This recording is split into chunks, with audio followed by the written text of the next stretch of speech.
Entrevista do dia. Bom, especialistas garantem que transtorno bipolar é um problema em que as pessoas alternam entre períodos de muito bom humor ou de irritação. Mas para explicar melhor para a gente o que significa esse transtorno, aqui com a gente no Jornal Sul Capixaba, o psicólogo Fábio Baldson. Fábio, muito bom dia, prazer tê-lo aqui com a gente mais uma vez. Bom dia, Andressa, bom dia, Patrícia, prazer todo nosso estar aqui com vocês mais uma vez. E aí a gente pode dizer que esse sintoma da variação do humor é o sintoma mais forte do transtorno bipolar? Com certeza, Andressa. Esse transtorno ele é caracterizado, como você falou, pela troca de humores tão rápido, que é o humor eufórico, né, chamado de mania, ora pelo depressivo. Eles podem vir intercalados também com a normalidade.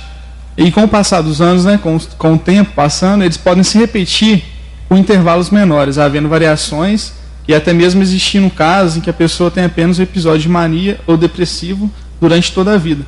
Então essa que é a dificuldade nesse transtorno, a troca desses sintomas, tanto o eufórico quanto o depressivo, num curto espaço de tempo. Então o depressivo seria assim, o transtorno, ser confundido aí com a depressão de fato, aquele estado de prostração, de tristeza? Justamente.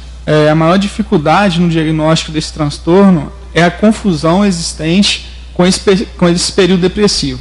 A maioria das pessoas, quando elas procuram um profissional, tanto o psiquiatra quanto o psicólogo, eles só relatam esse período depressivo, só falam desses momentos.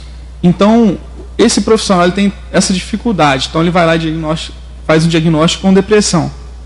Por quê? Porque a pessoa tende a omitir esse período de mania e de euforia. Porque ela se sente bem, se sente saudável, se aí sente acha que está tranquilo, que não está doente. Tranquilo. Aí ela só dá atenção para quê? Para alteração de apetite, com a dificuldade de dormir que tem no período depressivo, dificuldade de concentração, pensamentos de cunho negativo, humor melancólico, choro constante, um pessimismo em relação a tudo que ela vai realizar, ideias de arrependimento, alterações na autovalorização, sentimento de autoestima diminuída, sentimentos de insuficiência. Então são muitos sintomas. São vários sintomas. E você falou das manias, dessa questão da depressão, de às vezes confundir, porque você vai de um pico alto aí de humor e cai muito rápido para a depressão. E que tipo de mania que a pessoa pode... Será que isso é normal? Será que eu estou fazendo... Tem algum problema que dá para a gente parar para pensar? Assim? A gente tem que diferenciar muito bem o que é a mania, o que é patológico, né, o que vem a ser um transtorno, daquilo que é saudável. Quando a gente fala dessa mania do episódio de transtorno bipolar, é aquilo que não nos faz bem, é aquilo que é em excesso. E tudo que é em excesso faz-nos mal. Então, nesse sentido desse transtorno bipolar, a pessoa sente-se voando alto. Tem então um livro que fala que a pessoa se sente como um Superman, capaz de fazer tudo, de realizar todas as funções, todas as atividades no mesmo momento. Ela se sente grandiosa, inflada, coisas que no dia a dia normal dela não vai sentir-se assim. Não vai fazer uma atitude que ela não vai tomar, né? Uma atitude que ela não vai tomar, que ela não vai realizar. Então essa que é a problemática toda desse transtorno. Para quem está vivendo isso, para quem seria o paciente, para ele está tudo normal, ele está tudo feliz, ele está tudo bem, está conseguindo realizar a função dele. Por isso que é tão importante a família nesse diagnóstico. A participação da família. Para entender o processo. Eu vi um filme há pouco tempo, até que é Delírios de Consumo, fala um pouco disso, né? Que a pessoa teve que. A personagem congelou o cartão de crédito, de tanto que ela gastava. Isso pode ser uma mania aí do transtorno bipolar? Essa pessoa, nesse período de mania, ela pode vir gastar todas as suas economias e gastar aquilo que não tem, aquilo que ela não vai conseguir durante muito tempo, um curto espaço de tempo. É característica própria dessa pessoa com transtorno bipolar. E uma das perguntas que eu faço quando eu estou atendendo e tenho essa desconfiança é essa. Você tem a mania de gastar muito sem poder, sem ter necessidade? Porque às vezes a pessoa tem até a necessidade de comprar uma roupa ou outra.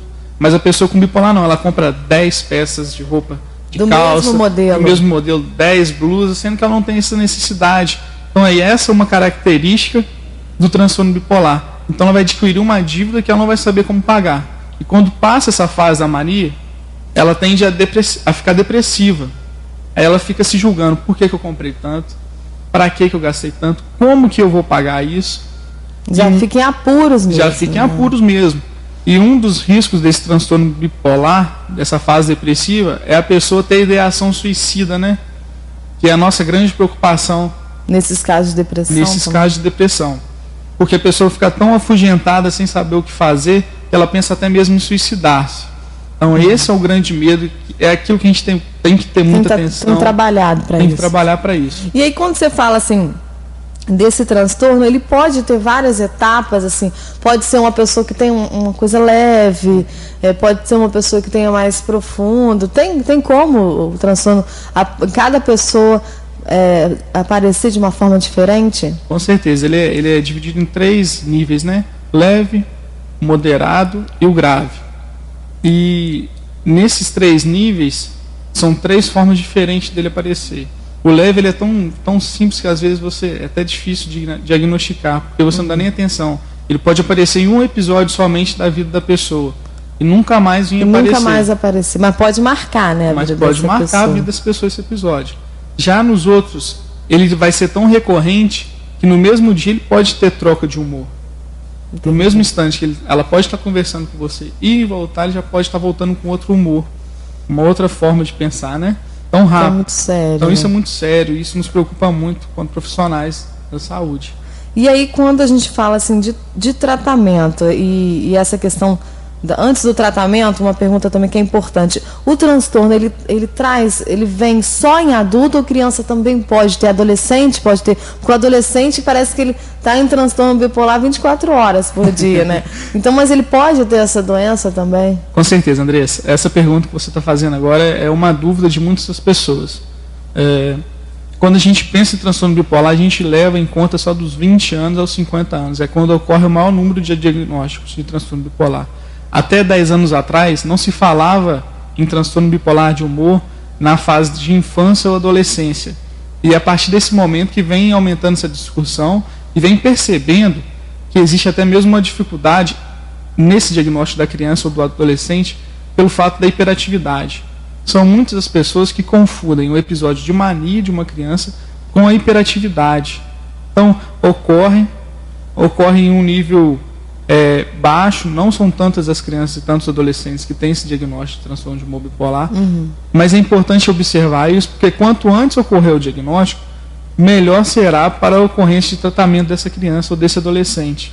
Então tratamento tem que ser feito imediatamente. Assim. A partir do momento que ocorrer a observação desses sintomas, desses fatores, nessas crianças e nesses adolescentes, é de suma importância que eles encaminhem, que a família já leve logo no profissional para dar início ao tratamento.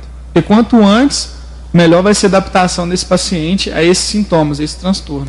E aí a gente pode dizer que o transtorno ele pode estar ligado também à qualidade de vida, se o tratamento ele pode estar ligado à qualidade de vida, você ter mais momentos de lazer, ter um ritmo menos acelerado, né? Tem alguma coisa a ver, Fábio? Com certeza, Andressa. A pessoa que tem esse transtorno de humor bipolar, ele vive nesses 2 polos, ou no extremo da tristeza ou no extremo da alegria. E nós sabemos que não é saudável que nós vivamos nesses extremos, mas que é importante que nós tenhamos uma regularidade na nossa vida. E é por isso que eu trabalho com a terapia cognitivo-comportamental.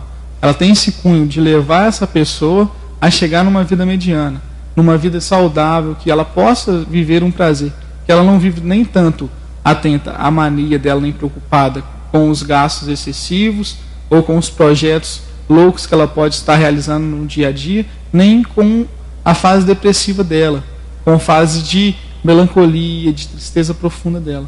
Então é isso que é a importância, é conseguir botar numa mediana. O diagnóstico, principalmente ele se dá quando, Fábio? Tem que fazer algum tipo de exame clínico? Como é que é esse diagnóstico? Esse diagnóstico ele pode ser clínico, né, por testes psicológicos ou até mesmo no atendimento clínico, na observância desse profissional, como o próprio médico psiquiatra, observando o neurologista, pode estar requisitando alguns exames para esse paciente. Já se sabe que o paciente com transtorno de humor bipolar ele tem algumas alterações no cérebro.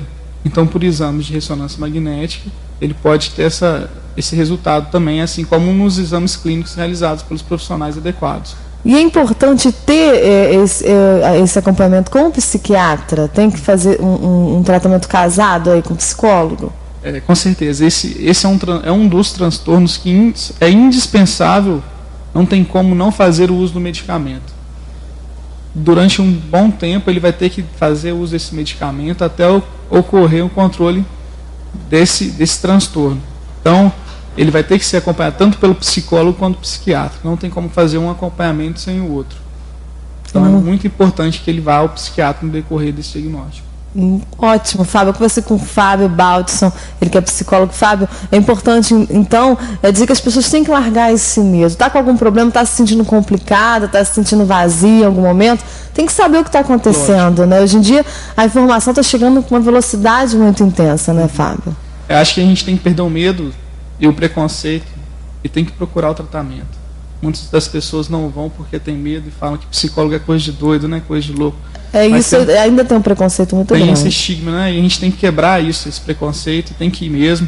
Foi-se a época que pensava nisso, hoje não. Hoje o psicólogo é um dos profissionais do bem-estar, né, da saúde, que trabalha a mente, né, como as pessoas falam. Então a gente está o tempo todo à disposição dessa população. Se perceberem que existem pessoas na sua família com esses sintomas, pode estar cometido com esse transtorno, procura um profissional competente para estar fazendo essa avaliação, que é importantíssimo. Tem que estimular que as pessoas se autoconheçam, né? Isso que é importante hoje em dia, né? É ter uma análise crítica, né, de nós mesmos, né? Olhar para nós e é como se nós estivéssemos olhando para um espelho, mas a questão é subjetiva da nossa vida, como que nós estamos, aquilo que nós estamos sentindo e aquilo que nós somos. Não olhar só para o ser físico, né? A gente tem um hábito de olhar só para o físico, esquece de olhar para o ser psíquico, né? Para a parte psicológica de nós mesmos. Tá, Fábio, adorei o bate-papo aí de manhã cedo, essa segundona, essa semana que só começa.